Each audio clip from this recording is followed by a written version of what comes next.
on Sunday, man? I know you're nervous for the Rams, but you got to be a little enthusiastic after being there.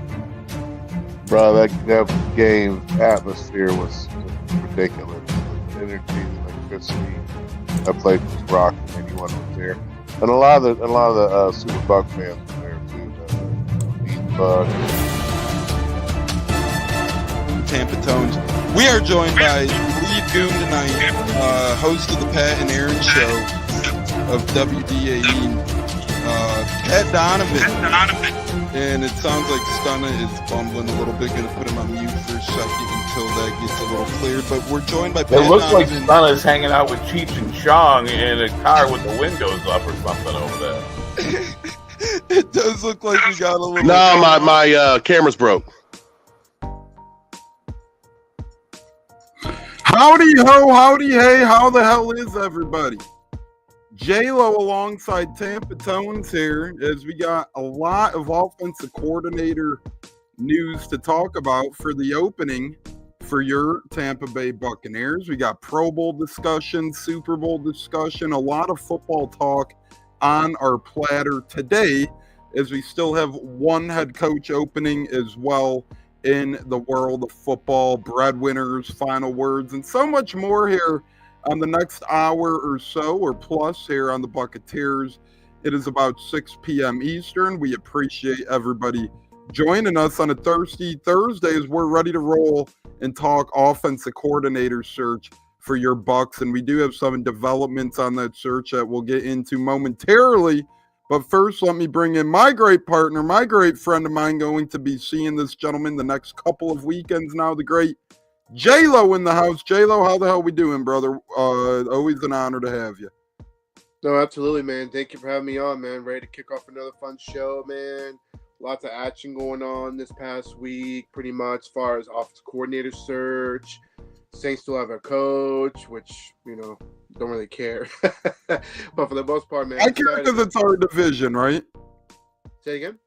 I care because it's our division. Oh, of course. Yeah, that makes sense. Yeah. Well, you know me. I don't like the Saints. Most of us don't. But at the same time, it'll be interesting to see who takes over that team whenever that time comes. But for the most part, yeah, man, this weekend coming out, we'll be chopping it up a little bit. And next weekend for Super Bowl weekend. Can't wait. Yeah, and what say you, J-Lo? We're going to get into it more later. So just briefly, quick thoughts on how the two games went this past weekend and, another Chiefs-Eagles rematch. I was really rooting for the Bills, man. I really was, but unfortunately, they couldn't get over the hump. They couldn't beat Mahomes, and Chiefs are going for a three-peat. I'm happy for Barkley, but I don't care for the Eagles too much. But they dominated their opponent, did what they needed to do to get in the Super Bowl.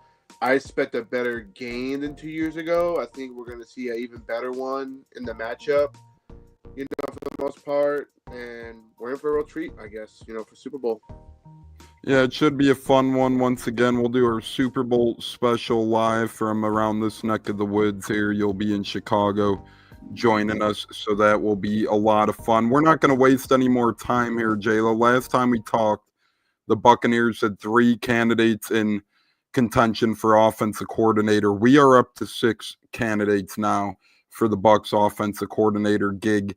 Before we dig deep into the 3 newer ones and discuss them, do you think we only stay at 6? Do you think the pool grows a little bit? What say you on the number of candidates for the Bucs OC? Is 6 it, or will there be more?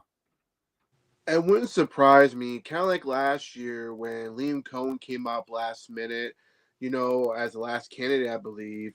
So it wouldn't surprise me if they interview a couple more, but it is obvious they're trying to pretty much go with the continuity, what they did with Liam last year, trying to get the same similar system that Baker's used to, which made him great at.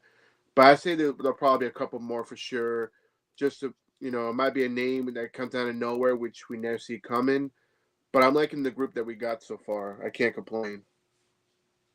Yeah, I like it a lot as well. I think it's going to be a very good hire, regardless of who it is at this point, because I do think it's a strong pool of 6. If you could add one more name before we get into the new 3, and I say new 3, meaning most recent 3 of the coordinators interviewed and mentioned, If you can add a seventh name to the pool, J-Lo, one that we haven't talked about yet today or one that hasn't been mentioned yet by the Bucs, who would that be? Tough one. I mean, there's so many names I could throw out there, but I was thinking Chip Kelly, but obviously the Bucs aren't going to go for him. They're going to stick with the same continuity, like kind of like similar to what Liam Cohen ran. So my next best guess would maybe be whoever's familiar with the Rams offense. It's hard to really throw a name out there. Maybe they're, a line coach, wide receiver coach. There's a certain Okay, team here. I'll I give you feel one. like. I'll give you one, Tones. Keenan McCardell. That might be a name I'll throw out there. He interviewed last year. Maybe Jake Peets. I'm still hoping for him as well. Peets is a name we've been talking about a lot from last We year. do have breaking news, J-Lo, into a name that has been mentioned here before by maybe getting a look by Joey Nips, who will be joining us shortly. But former Stanford head coach David Shaw and the Lions have agreed to terms on a multi-year deal to hire him as the Lions passing game coordinator. So there you have David Shaw is back in the NFL. Thoughts on that hire? I think it's a good hire. I think Shaw's a good coach. I think he would have been a good play caller coordinator, but this would be a good step for him to get in the NFL to be a play caller under the Lions, regime. They got a whole new staff looking like right now. So good for him. I'm glad to see him back in coaching, help, put a game plan together to help the Lions, hopefully maybe take a step better or maybe not take a step down because they lost Ben Johnson. So it'll be interesting to see how that works out. But it's a good hire. I like that. Yeah, the Lions are looking to pad their staff after getting eviscerated, kind of like the Bucs. When you're a good team, you get plunked. The Bucs get plunked. The Lions get plunked. Everybody gets plunked, Mr. J-Lo. Speaking of plunk, the Bucs are looking to plunk an offensive coordinator. We have 3 new names to add to the search, J-Lo. We're going to go over first and foremost current Rams quarterback coach Dave Ragone, former Falcons offensive coordinator. We're going to depict his background now as he has interviewed with the Tampa Bay Buccaneers for their OC gig. Dave Ragone fits a current theme, 45 years old, so a younger mind in the world of football. Once again, he's their quarterbacks coach, was a former third-round pick in the 2003 NFL draft, so pretty hefty stuff there. 88th overall pick in the 2003 NFL draft out of Louisville. As a player, was with the Texans, then went to the Europe Football League, Berlin Thunder, came back with the Bengals, Rams, and Panthers, transitioned from playing to the front office. Dave Ragone, Bucs OC candidate. He was a Hartford Colonials quarterback coach in 2010. In 2011 to 2012, Tennessee Titans wide receivers coach. 2013, made his way up to the Titans quarterback coach, took a year off. Then in 15 was the Redskins offensive quality control coach, so had some McVay overlap there in Washington. Then he came to the Bears. He was their quarterbacks coach. 2020 got promoted to pass game coordinator with the Bears, and Atlanta liked enough what they saw from 21 to 23 to make him their offensive coordinator. And now he's back under McVay as the Rams quarterback coach, 3-time Conference USA Player of the Year, former NFL Europe offensive MVP as well, J-Lo. Mr. Ragone is a pretty impressive resume, especially at 45 years young. I'm liking what I see from the fella. Oh, agreed. I mean, he's been everywhere, obviously, from player to coach, going under a bunch of coaching schemes, working with a bunch of great players. I mean, his resume definitely speaks that, he deserves a shot at being a play caller, so I wouldn't knock it if he was the chosen one. But at the same time, I mean, that's to be decided. But it's a good candidate. I like it. I really do.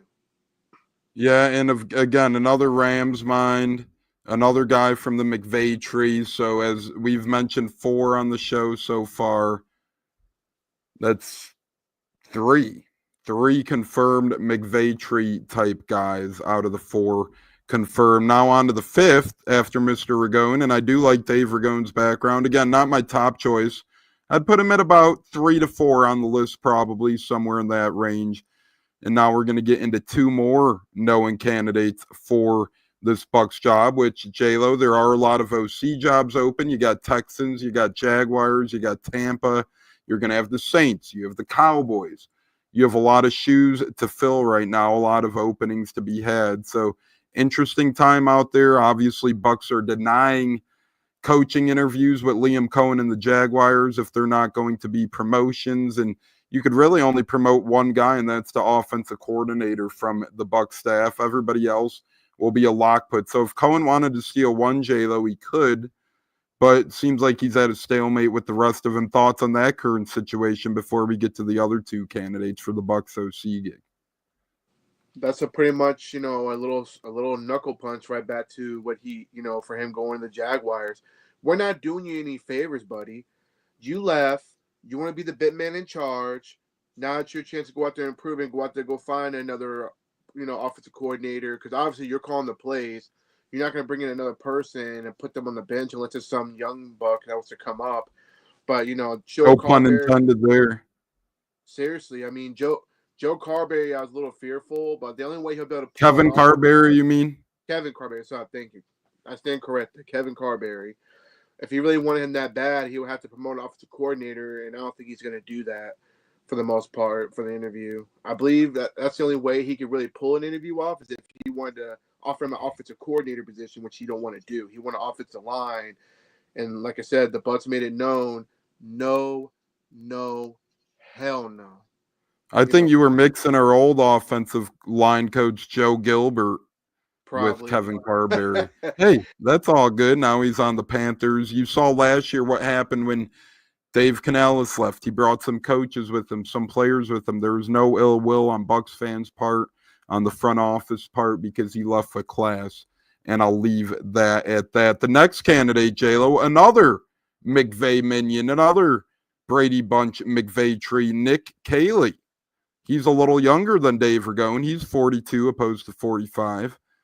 He went to John Carroll College, grew up in Canton, Ohio, currently the Rams tight ends coach and the Rams pass game coordinator. And as a coach, he started at his alma mater, alumni, John Carroll, in 05 as a student's assistant.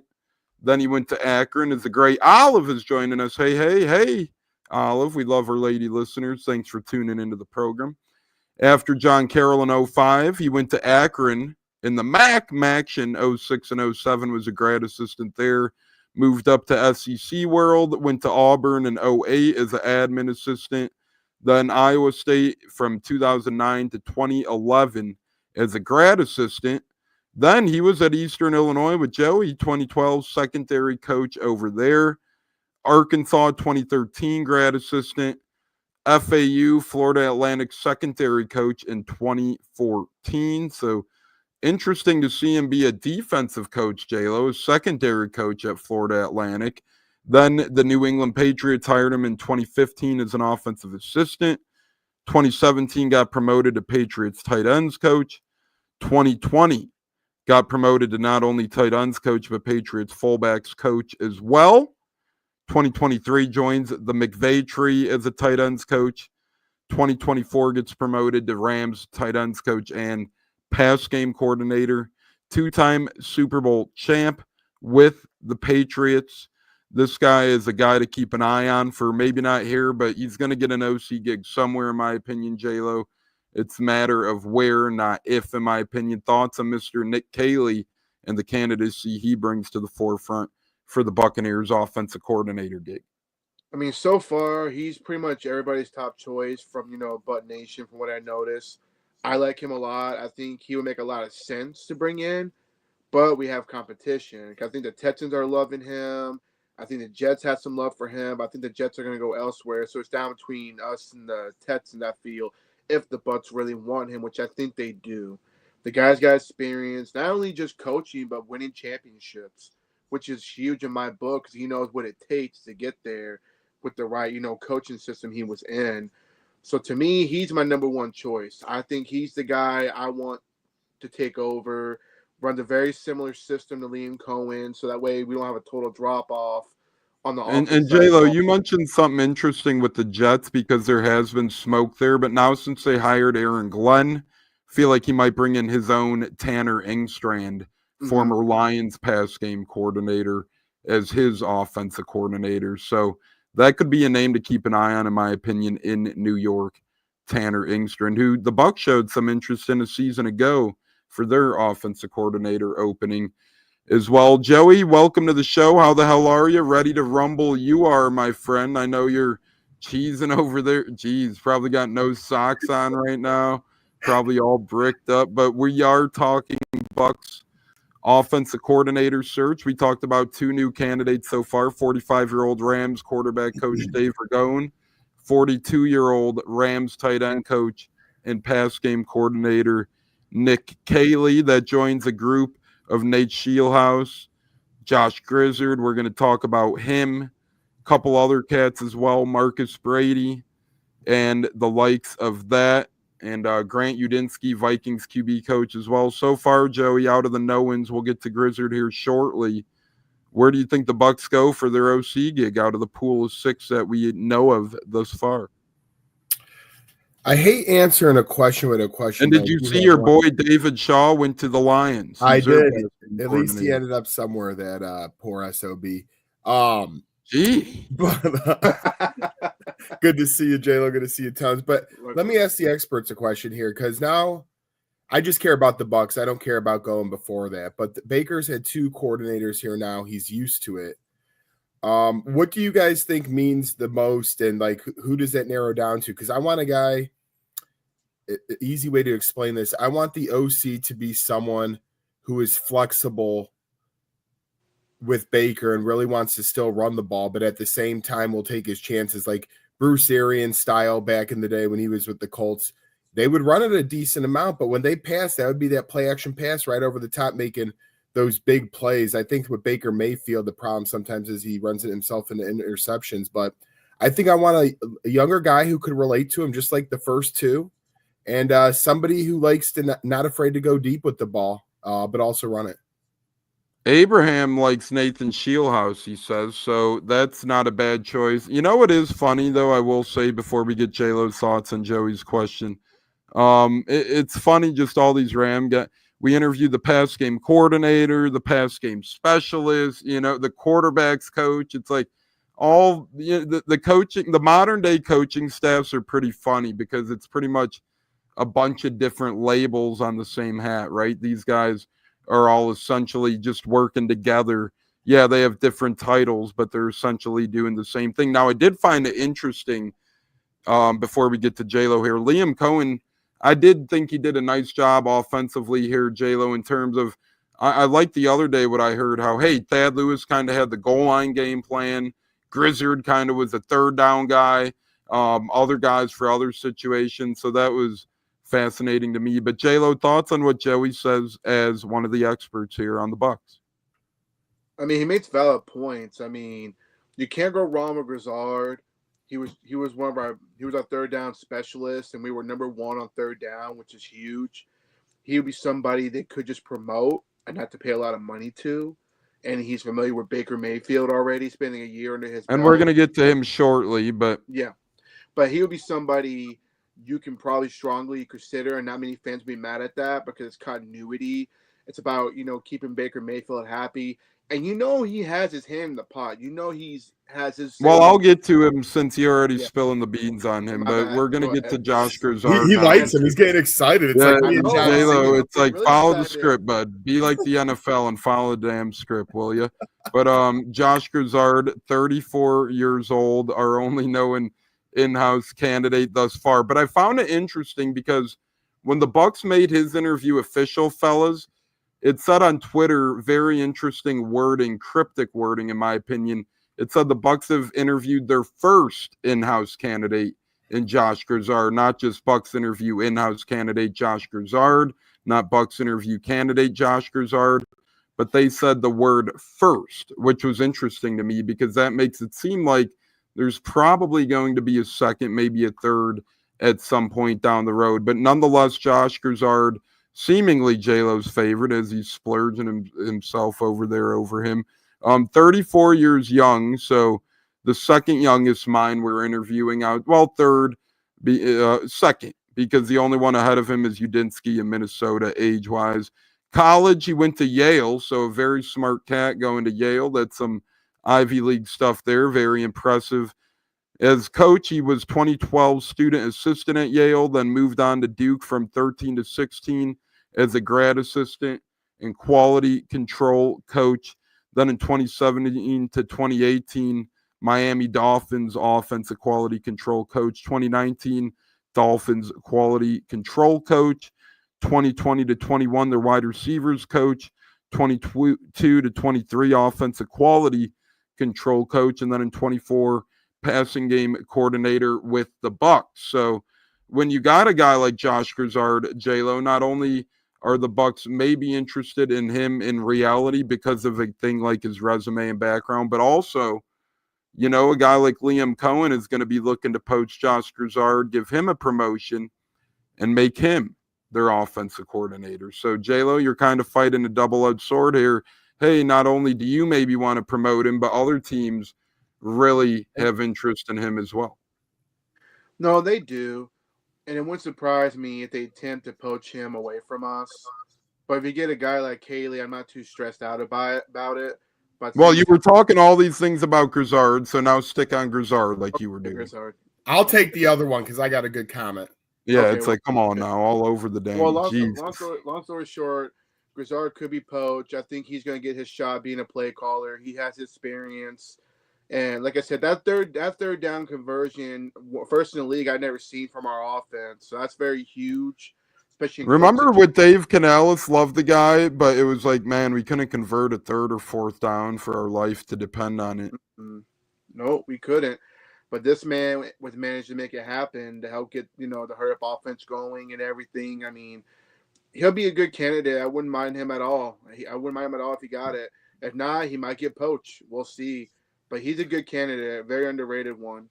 I'm surprised. Yeah, I think he has offensive coordinator potential, whether it's with the Bucs or elsewhere. You know his name will be called to be an offensive coordinator in this league someday. Joey, what say you on Nick Caley? You said you had thoughts on two-time New England Patriots Super Bowl champ.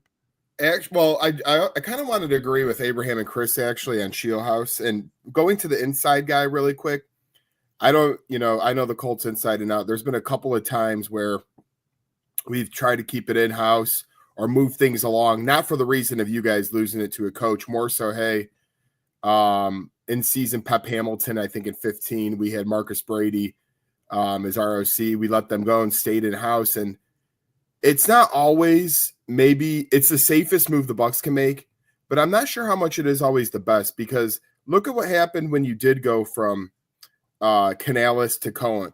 Two young guys who are now head coaches, but they had different philosophies, and both offenses worked and found patterns.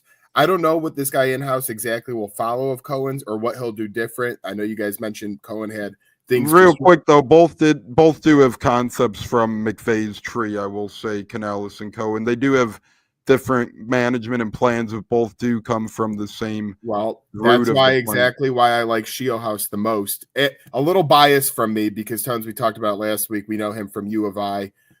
He was a smart quarterback, not the best quarterback, but he was a very smart quarterback. And I do think, like Chris and Abraham saying, the youth of him, coming from the McVay tree like the first two, if it's not broke, don't fix it. Let's go back to that well and get young Shieldhouse in there. And what I like about him, fellas, he will not be no matter how good of a year this Bucs offense has, he's not getting coaching opportunities next season.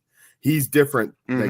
He's a little younger, a little more raw. So you would at least have him, to me, for 2 to 3 seasons. You never know. Right when I feel comfortable saying that, though, one of these guys get murked up and mucked up, and it's Duval. It's like, yeah, I don't understand the law. Like, don't get me wrong. It's so overrated, right? Everyone killed Sirianni. But I don't get the length in there. I know that's not for this time or place, but it was so weird how he did that Duval. Reminded me of Adam Gase a little bit, his opener. Remember wide-eyed Gase looking around like he was all, yeah. But I think Cohen will be a pretty good head coach down the road. I don't know about in Jacksonville initially, but he is a smart guy. Now, we got a tweet in. Dave Canales, was it from the McVay tree? What are you talking about? He was under Shane Waldron, who was from the McVay tree. So his offensive Shane coordinator. Waldron might end up with Cohen too. I saw. Yeah, which would be because they're from the Rams. They all overlap, right? All these guys overlap. So Waldron's from every guy is off. They're all from the Rams these days. Waldron's from the Rams. Cohen's from the Rams. Canales is under Waldron, who is from the Rams. So guys, Shane Waldron was the Rams offensive guru, went over to Seattle, and that's where Canales learned his concepts. That's why he's technically a product of the McVay tree, as is Grizzard, right? Because Grizzard is under McDaniel, who McDaniel was co-workers with Sean McVay in Washington. What a sad sack of shit Washington was back in the day, not now. But in 2015, they had Kyle Shanahan, they had Sean McVay, they had Mike McDaniel. They end up with none of these guys as head coach. And now here, all these guys are the youngest offensive geniuses in the NFL: Shanahan, McDaniel, and McVay. And really, they're the top three by far. Christopher, hey peeps, hey, how the hell are you, Christopher? Thanks for joining us per usual. So we're gonna go around right now. Joey, gun to your head. You're the Bucs GM. You're Jason Light. Not for you. I won't name names, but for you overreactors out there, I don't mean it literally, so calm down. But Joey, if you had to pick one, if you're Jason Light, out of the 6 knowing candidates, who are you hiring? Is it Nate Scheelhaus? Yeah, it is him. Like I said, for not only the reasons of, the connection with the Rams, I actually have some experience watching him. I know this guy will attack it every day. And not only that, like I said, I know anything could happen, but he will not be gone after one season. This is something you can finally do for 2 to 3 years, all things going well. Of course, if the Bucs have a down year and the coach leaves, anything could happen. But if the Bucs offense is playing well, they should be pretty well overall. And Scheelhaus would be there for, to me, at least 2 seasons. So I think that's the no-brainer route, and that's where I'm sticking with. And trust me, Marcus Brady is number 6 on my list, but that's the only reason why I'd be, I guess, a little sigh of relief. Oh, this guy ain't going anywhere as a head coach anytime soon, honestly, I don't expect Scheelhaus to be promoted to head coach that quick, but man, the way this league's moving, I think we're going to see a 19-year-old head coach one of these days coming right out of high school pretty soon. Rock agrees with both what Joey and I are saying exactly. Canales, Cohen, similar systems, different terminology. So again, you hire a Scheelhaus type like Joey wants, or like Char wants. Our guy Char, welcome in, Mr. Char. Scheelhaus can be related to Baker. He'd be an elite offensive coordinator and be an elite head coach in 3 to 4 years. So maybe we could do the Liam Cohen, Todd Bowles successor plan with a guy like Scheelhaus. Pop's texting into the show. Grizzard went to Yale. I think it's him. Ben Johnson, brain type, spent 3 years with Cutcliffe Payton's guy at Duke as well. And J-Lo, before we get to you and all your thoughts and all these comments and who you would pick, Rock says y'all got me excited about this dude. It's between Scheelhaus, Rock, and Grizzard. I think those are the 2 guys to get excited about. I really do think they're 2 of the top 3 in the route. Running. Abraham says they need someone who has actually called plays and worked with all position groups. Scheelhaus called plays at Iowa State, and he has worked with a lot of position groups before. But hey, don't hold calling plays against people, ladies and gentlemen. Dave Canales never called a play in his life before coming to the Bucs, and I know Cohen had leaps and faiths, better offensive statistics, but we were still a pretty competent group, especially down the stretch with Dave Canales, right? When we played Jacksonville, Green Bay, and whatnot. But J-Lo, thoughts on if you had to pick one out of the pool of 6 known candidates to hire, if you're general manager, J-Lo, what say you? And interesting enough, guys, we'll get to this next.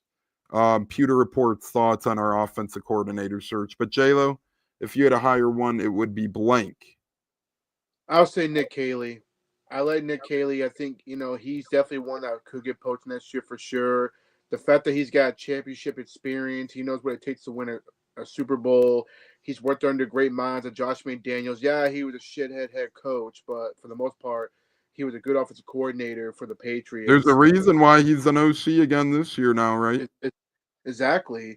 And then plus, working under Sean McVay tree, I think he's the most ideal. I think would be the best fit, in my opinion.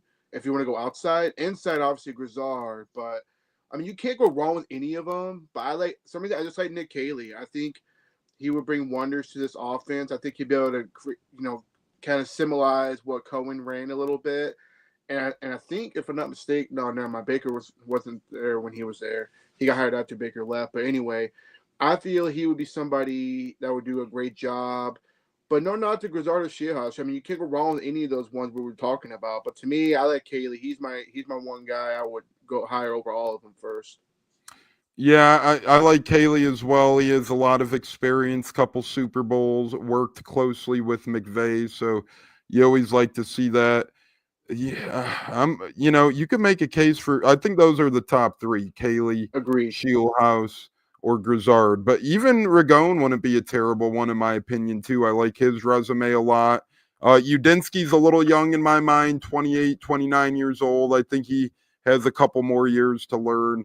And Marcus Brady, nothing against him, but I think he's more of a pass game coordinator type cat, more so than an offensive coordinator. In light and Bulls we trust, says Christopher Cole, of course. And our great buddy, Michael Plus of Real Bucks Talk, says Grizzard or Shieldhouse, in my opinion. So he's right on par.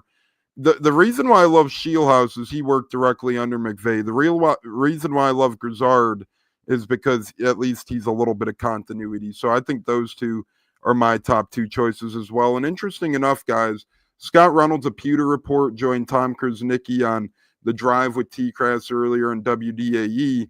And his prediction was, whether it's tonight or at the crack of dawn tomorrow, we hear about a Bucs offensive coordinator getting hired. Now, that surprised me a little bit. I thought we'd maybe hear one or two more name in the hat in terms of offensive coordinator, but it seems like those are the top two options tonight, tomorrow, about hearing potentially about an offensive coordinator. And remember, Liam Cohen was announced early on a Friday, wasn't official yet, but it started heating up on a Friday morning, got finalized on a Saturday. So a lot of buzz, a lot of rumors about the Bucs OC. Real quick though, J-Lo, one of the things we haven't heard of yet, which is expected after losing the OC, little silent defensively. Larry Foote, his contract is still a free agent, so we're not sure what's going to happen with him. Don't know what's going on over there. And then Bucs, Casey Rogers, still silent on that front. I think they pivot to that, though, J-Lo, once the offensive coordinator does settles. What say you? No, agreed. I think right now their main focus is getting their offensive coordinator, get that situated, and then you go to the defensive side and fix the staff as far as hiring replacements. I mean, Foote, no one's talked about him getting a contract extension to stay, so that's a very intriguing thing that may develop as the days are coming. But I think I could see him going to Jacksonville and being their defensive coordinator. Oh, absolutely, he could. I mean, at the same time, I mean, maybe or the Bucs are going to name him their sole defensive coordinator. Maybe. I mean, they could. I mean, I'm just not as sold as him. I'm not saying not to hire him. I wouldn't knock it if he came back. But I think they can go out there and go into the youth movement and go get a younger linebacker coach. No respect to Foote. He's got experience. But let's face facts. This was a Bruce Arians guy more than a Todd Bowles guy because he was on the staff when Arians was there. And sometimes you got to change that defense up, man. I mean, that was our weakest link last year was our defense. If you want Brandon says Texans will fist fight for Nick Caley. Probably. Our guy Abraham says Grizzard needs another year actually being more involved in the play call and maybe get the Shieldhouse role with the Rams on the Bucs under the new OC. Well, he was already actually ahead of the Shieldhouse role, Grizzard, this year. He was passing game coordinator, which is to me a step up from passing game specialist. But as we also mentioned earlier, it's all the same hat, just different title, right? Passing game specialist, coordinator. So Grizzard actually was a step above the Shieldhouse role in theory, in technicality, in terms of hierarchy, technology. We are cleaning house defensively, but Casey Rogers is by far our best defensive coach. Joey, interesting here. Saints only team with head coach opening left. All the other ones are filled. We had 7 total, 6 filled. Dallas Schottenheimer, Jets Aaron Glenn, Patriots Vrabel, Jaguars Cohen. We obviously know the rest is history. Saints are still waiting. Bears got Ben Johnson, Pete Carroll. Man, I'm loving what Pete's doing in Vegas too. Shout out Pistol to Pete. Pete's bringing the good vibes to Vegas, man. They're my shock of the year. I was high on the Commanders last year at 8 or 9 wins. I think Raiders get to 8 or 9, but that ain't for this pod. But Saints being the last seat at the table, Joey, all signs point to Kellen Moore. Do you think Kellen Moore is the new Saints head coach come this time Monday night? Not this Monday, but I know after what you Super mean. Bowl. It would make sense. I mean, look at usually they had Sean Payton, then they went defense with Dennis Allen. Usually you go back to the opposite side, and if you're trying to find your young Sean Payton, Kellen Moore has succeeded now in a couple of different places. I mean, right? He's with Dallas, did some good things. Now he's with Philadelphia. So I actually, if you're going to go young and it's going to take a couple years to rebuild the whole thing, do it the right way. If it's not going to be my guy, Big Mike, which that got all screwed up, he kind of took a seat. So Kellen Moore would be the right person. He's young. He could be adaptable. And again, it's not one of those things after 1 year, if you go 3-4 wins with him, you're not going to get too pissed off as long as you bring it all down and then get your quarterback, whether it's the draft, whether it's J-Lo's can, whether it's wherever you might go get it. Yeah, so I think that's funny, right? Like, he doesn't show him opening the can, but you can clearly hear it. So at that point, you might as well just... Well, and then he takes a sip from it right as it's on there. Jeez, man. I'm What are we telling rocking you, with man. over there? What are we I rocking just don't with? care for the Saints, man. Fuck What are we them. rocking with? I'm glad they're waiting a long time. I'm glad What's they're the can? struggling. Well, nobody's saying we're happy. No one's happy here to talk about the Saints. We're a football show, and they're in the NFC South, so we kind of got to talk about it. Our guy T Sharp, T Sizz, my man, this guy is the best jersey collection around. I'm telling you, he is a Gronk gamer. Beautiful, beautiful, beautiful. Trash at a bar in South Carolina watching the Buccaneers. Could one have a better evening? Hey. Name your offensive coordinator wish list, and maybe it could get better if they hire him. But my thoughts on the Saints opening. What happened? Keep going. What are you fiddling? Are you and J-Lo fiddling feet under? Hey, I'm Royal Rumble ready, baby. I can't stop moving. Yeah, I think. Hey, that's good. We're both vacation ready. I'm pretty sure. Yes, we are. I will say this with the Saints. I'm not even going to ask J-Lo now because he tapped out, says he doesn't care about the Saints. So he's just done with this conversation. But I'll say this. When you look at a team like the Saints, I'm glad they didn't get Mike McCarthy because I view Mike McCarthy as a team to get or as a coach to get to a team to the next level, right? You look at his Packers and Cowboys resume. He has a lot of playoff appearances. So he brings stability to franchises. I'm glad the Saints didn't go the McCarthy route because I think he could have fought for them. I think he could have brought them stability, and I predicted he'd end up there. So I'm very glad a guy with that many accomplishments isn't that. Kellen Moore, he is a young offensive mind. Only weird thing about him, he does keep switching roles, right? Like he was with the Chargers, Cowboys. Now he's with the Eagles. So 3 different offensive coordinator roles the past 3 seasons. What is but that that can, yeah, right. He does. Don't rent the guy who plays for 13 months plus. I'll tell you that much. But it could mean nothing. It could mean something. But sometimes guys' opportunities change and they become head coach. And I wouldn't be shocked to see the Eagles hoist the Lombardi, and then the night after, the Saints hoist their new head coach, former Eagles offensive coordinator Kellen Moore, and the Nick Sirianni's crying.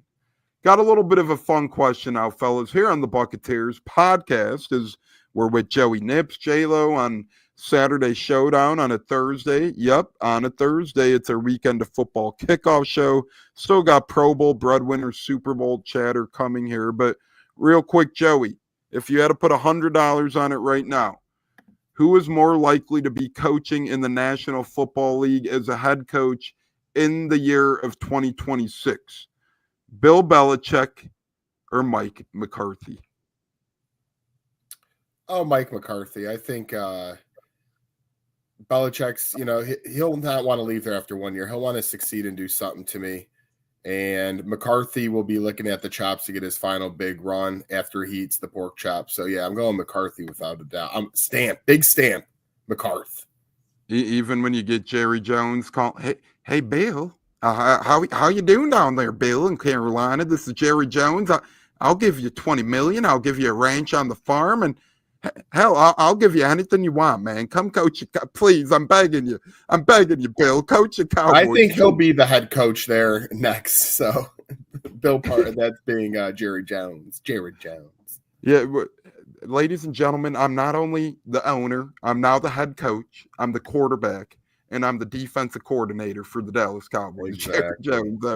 How about him? What a selfish, sad sack of shit. It's an emotional moment. Poor Brian Schottenheimer's tears in his eyes talking about rest in peace to the late, great Marty Schottenheimer, football legend, genius coach. Some reporter brings up an emotional question. Hey, your dad would be proud. Brian Schottenheimer gets tears in his eyes. Before the guy could even open his mouth, Jerry Jones, he starts tearing up, and he makes it about him like he always does and goes, I lost my father too. No shit. You're 90 years old. I hope your father's gone. It's like, what a rude, sad sack of bastard. Poor Brian Schottenheimer gets reminded of his late great father. Jerry Jones pretty much gives him the pause and goes, I lost my dad too. No shit, Jerry. No fucking shit, you old senile bastard, that you lost your dad too. J-Lo, McCarthy, Belichick, more likely to coach in the NFL in 2026. I gotta agree with Joey. Mike McCarthy, he'll go for another opportunity. I think a year out of football would do him well. Let him, kind of recharge his battery a little bit, and then he'll That's go. A big battery.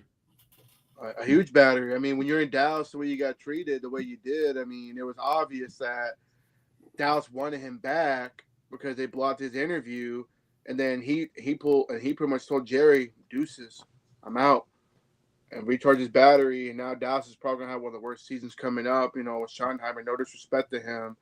RIP to Marty Schottenheimer, but back to Jerry Jones, I feel he's a lost cause. The man's got dementia. He doesn't know what he's doing for the most part. That's all I can really say about that. Just wanted to throw that out there. Did he get hit by Vontaze Perfect or no? He probably fell down the stairs, Tones. Who the fuck knows? Maybe Devon Best gave him a little of the wacky tobacco back in the day. Who knows what it might be? But we are live here on the Buccaneers. J-Lo, Joey Nips, Tampa Tones, taking you guys through some Pro Bowl talk, breadwinners, and Super Bowl. Speaking of Pro Bowl, guys, we have the Pro Bowl starting tonight, ironically, in the new format. Tonight it will be live on ESPN, 7 to 8:30 Eastern, so it starts in about 20 minutes or so. Tonight's a fun one, right? They do the dodgeball. They do a little bit of golfing tonight. It's called their quote-unquote skills challenge. Then Sunday from 3 to 6, we have the actual Pro Bowl live in Orlando on ABC, on Disney, on ESPN, so all over the place. Those are the flag football games, some more challenges, and the championship, it's called. So we do have Baker Mayfield now in the Pro Bowl. He flew home from the Caribbean. He was on the phone when they called him. He's like, yeah, I'll come make some more money. Why not? Because these guys do get bonuses from Pro Bowl participation. Mike Evans is now going there. So, Joey, thought on the Pro Bowl itself in the year 2025. I think it could use some work. I think they're headed in the right direction with the mini games and whatnot, but I still think there's work to be had for the Pro Bowl games to get it back to its old respective status. Saying about 05-06, they had the fun mini games. Remember Brady against Manning in throwing competitions, Tony Gonzalez against Antonio Gates in catching competition. So to me, they're heading down the right path, but they're not there yet.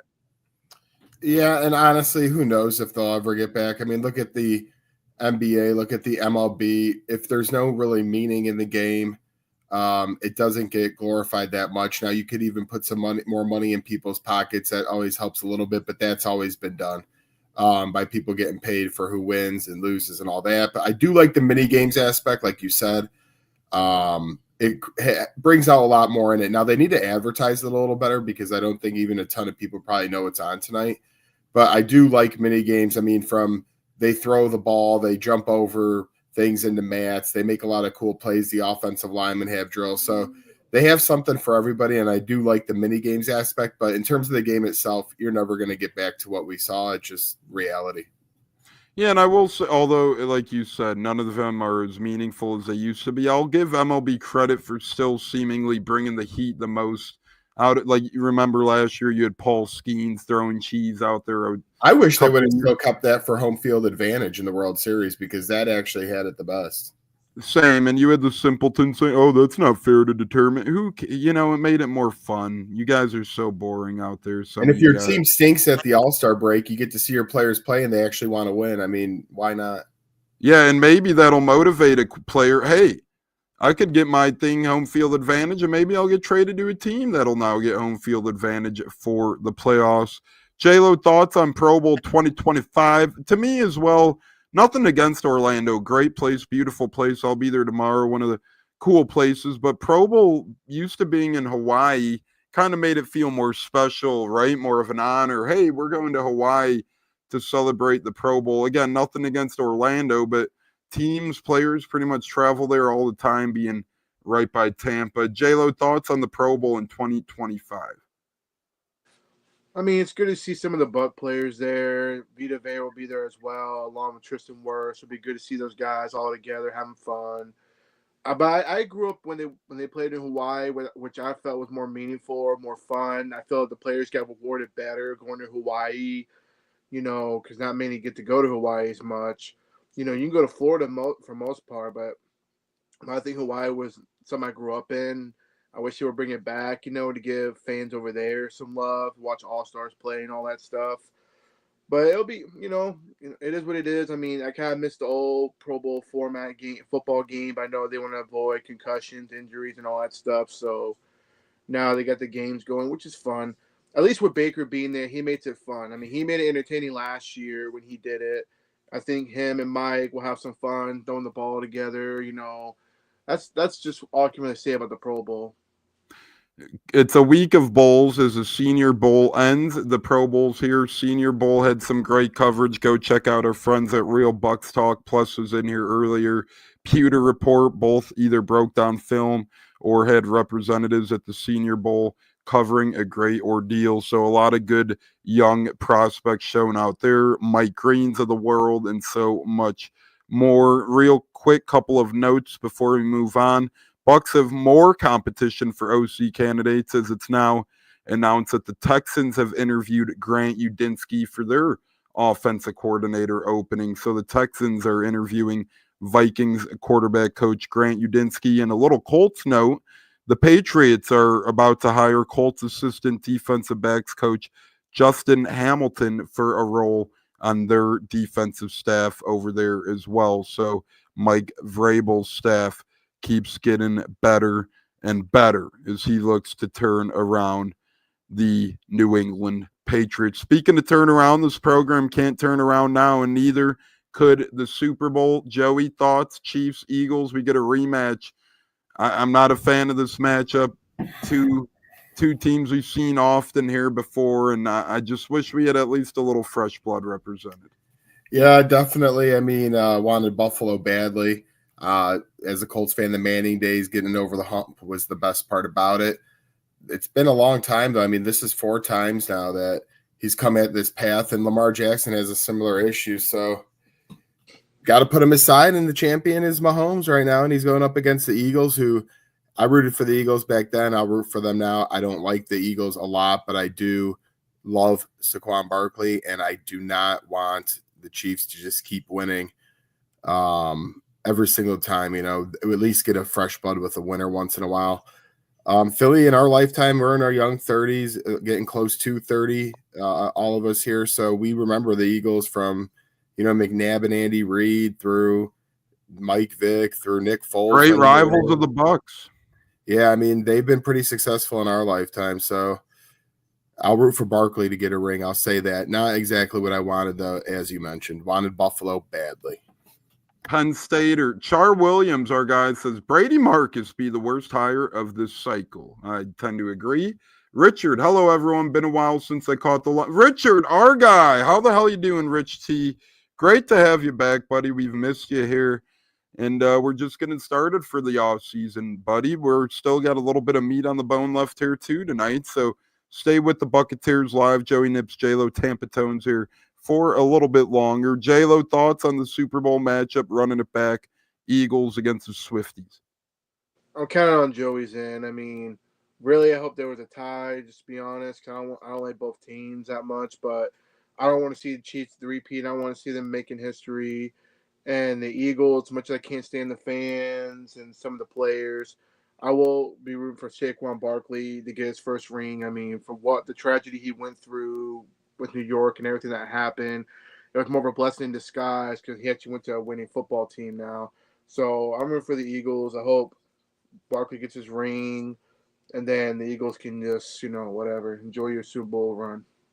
Yeah, I guess I'm going for Eagles for a couple reasons. A, they have a couple of Penn State alumnus between Saquon and Jahan Dotson, so I always like to see those guys go on and do well in the NFL and hoist the Lombardi after they are Nittany Lions at Penn State, especially both of those guys being prolific Penn State players. And I'm tired of the Chiefs. I'm tired of Mahomes winning. Give a break. Let another team win. You're not going to get to the 7 that Tom Brady has, especially with the Eagles beating you. So not a fan of this matchup, but at least it's two star power teams, I guess you can look at it as such. And New Orleans will be hosting the game a week from Sunday in the Big Easy and NOLA. A lot of big football moments and big games had in NOLA. A lot of big moments always in New Orleans. Speaking of New Orleans, they've held WrestleManias before, another big event, and we are on the road to WrestleMania, ladies and gentlemen. We got the Royal Rumble on our hands this weekend.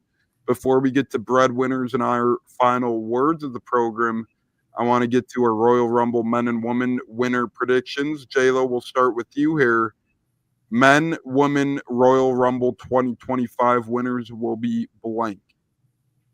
For the men, CM Punk, because he's never won it before. I think he'll finally get his first Royal Rumble win. And then on the women's side, I'd say Charlotte Flair because I like her versus Tiffany Stratton. That would be a good WrestleMania match card. Yeah, I like that. And you could catch our couple of episodes we've had live this week. One we did today, one a couple days back on our great pod, Cleve and me, Joey, myself, Cleve, run the show.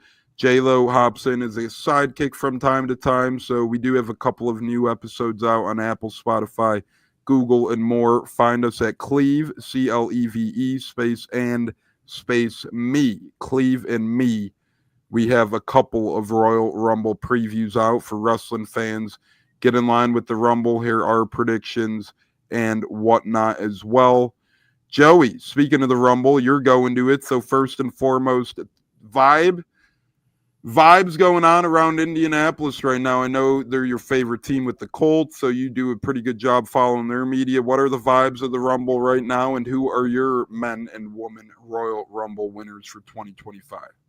Yeah, one thing about my team, maybe not always on the field doing it right, but we know how to get people in between, we have the Combine, usually have the Big Ten Championship. Some Olympic trials are there for swimming, and this place just does a great job of putting on an event. Taylor Swift was there recently. So Lucas Oil Stadium, they have the street names.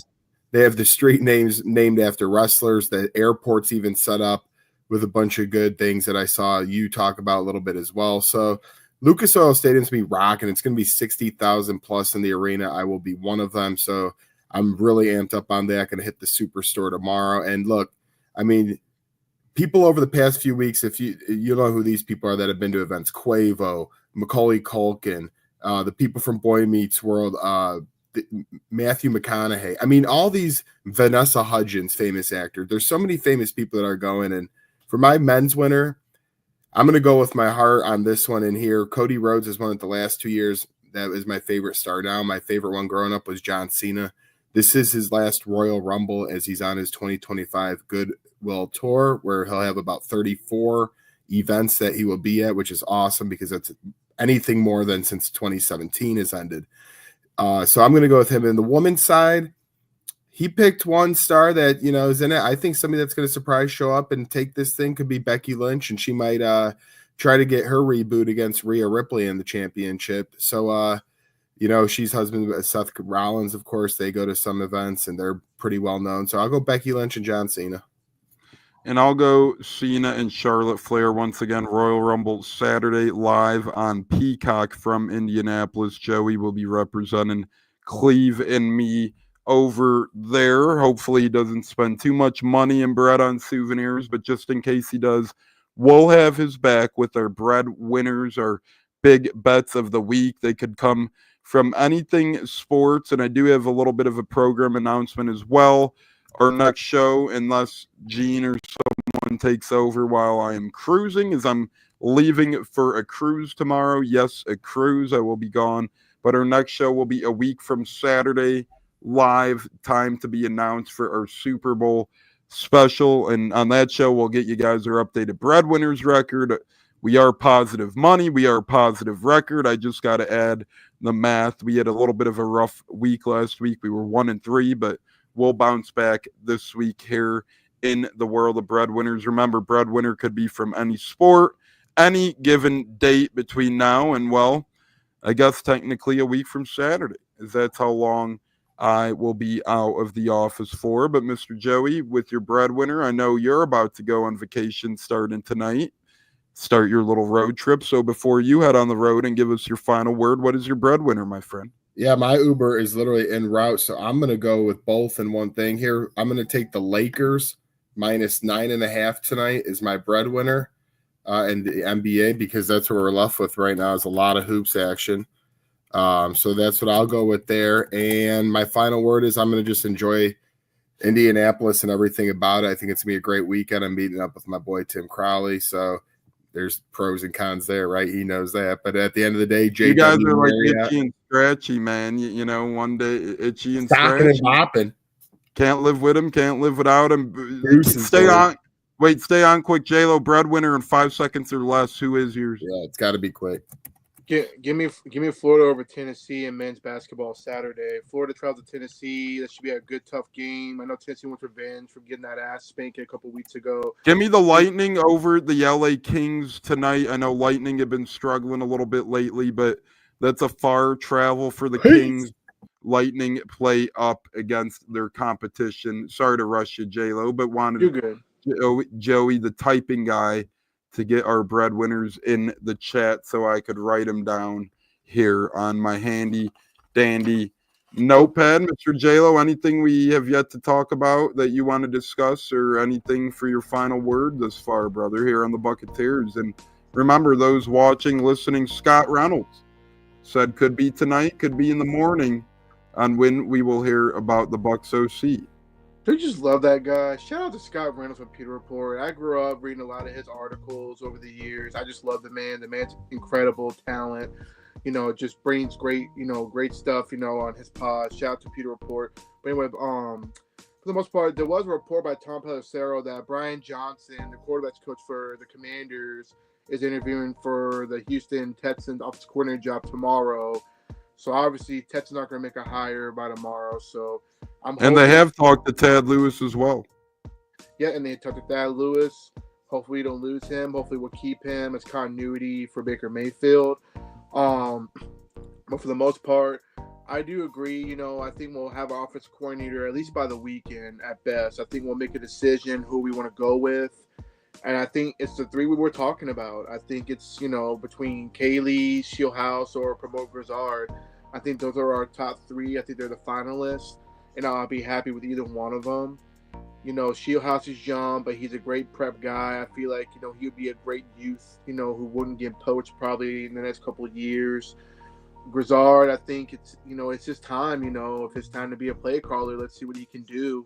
You got to trust the process with Bowles and Jason Light. They know what they're doing. They were already prepping for Cohen to leave in the first place, but then he did what he did. But now I think that's our three finalists. I think we should know in the next couple of days who our new offensive coordinator would be. and then we can move on and fix the defensive staff, and then get prep for free agency coming up in about a month, I believe, or a month and a half. I'm sorry. Yeah, beginning of March, free agency, April, late April, NFL draft, and then beginning May, schedule release. So, J-Lo, we got a lot of things coming our way here on the Buccaneers for crazy offseason of Bucs talk. No, we do. And then one thing about the draft tones, I think I'll track here, but it starts on the day after my birthday. So that's a good way to celebrate my birthday for the week. Well, just don't party too hard, or you might miss round one. You might end up with the lampshade on your head. No, we're not doing that.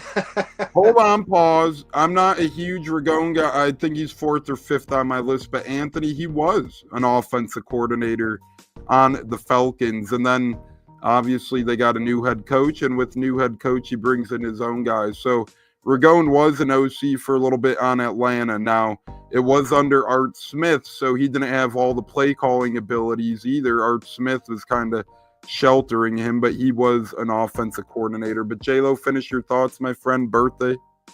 Oh, thank you for the early birthday wish. I still got a couple more months, brother. Yeah, this guy's he's milking his birthday. See what you're doing now? You're throwing our listeners off, making it think it's your birthday. But that's what I was saying.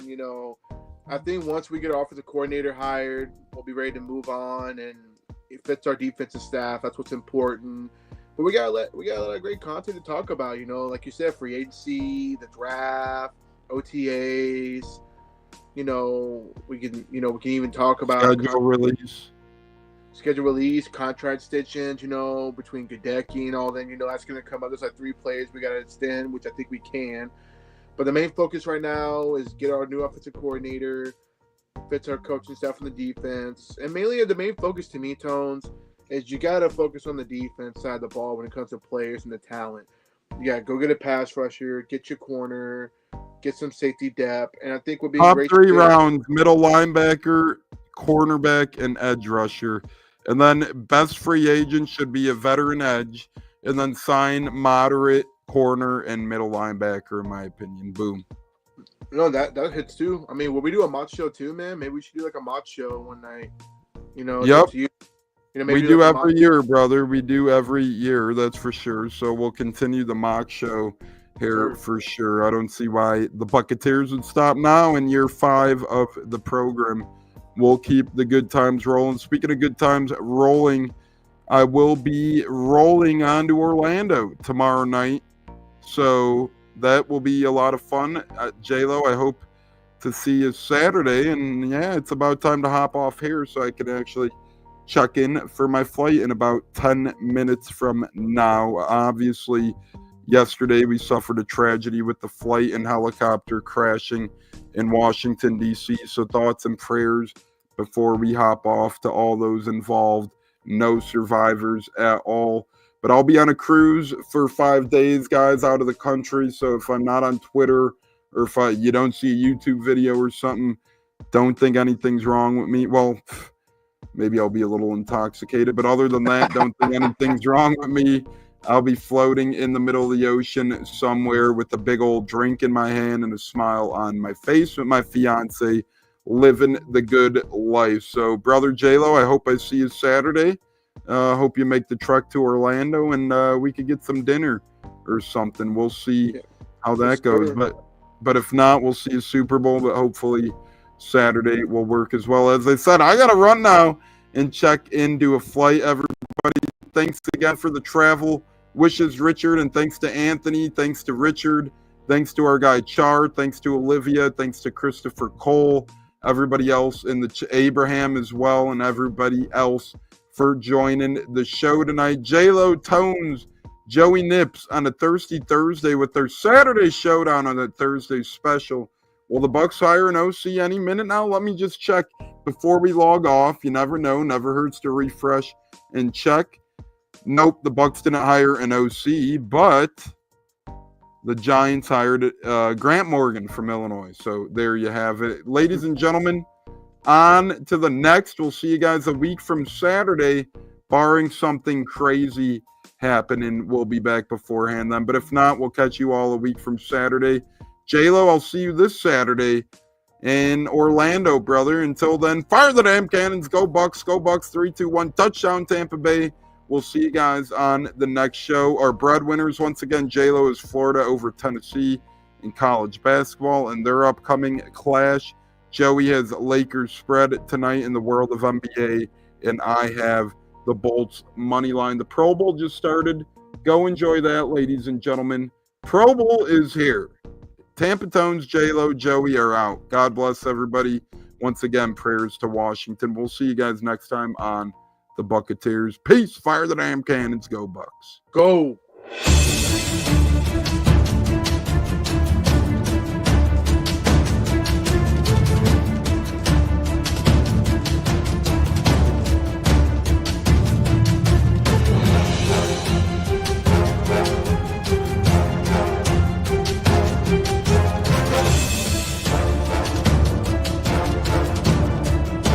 Game on Sunday, man. I know you're nervous for the Rams, but you got to be a little enthusiastic after being there. Bro, that game atmosphere was ridiculous. The energy, the electricity. I played with Rock and anyone was there, and a lot of the Super Buck fans were there too. The Bucs. Tampa Tones. We are joined by lead goon tonight, host of the Pat and Aaron show of WDAE, Pat Donovan. And it sounds like Stunna is bumbling a little bit. Going to put him on mute for a second until that gets a little cleared. But we're joined by Pat It looks like Donovan. Stunna's hanging out with Cheech and Chong in a car with the windows up or something over there. It does look like we got a little. No, my camera's broke.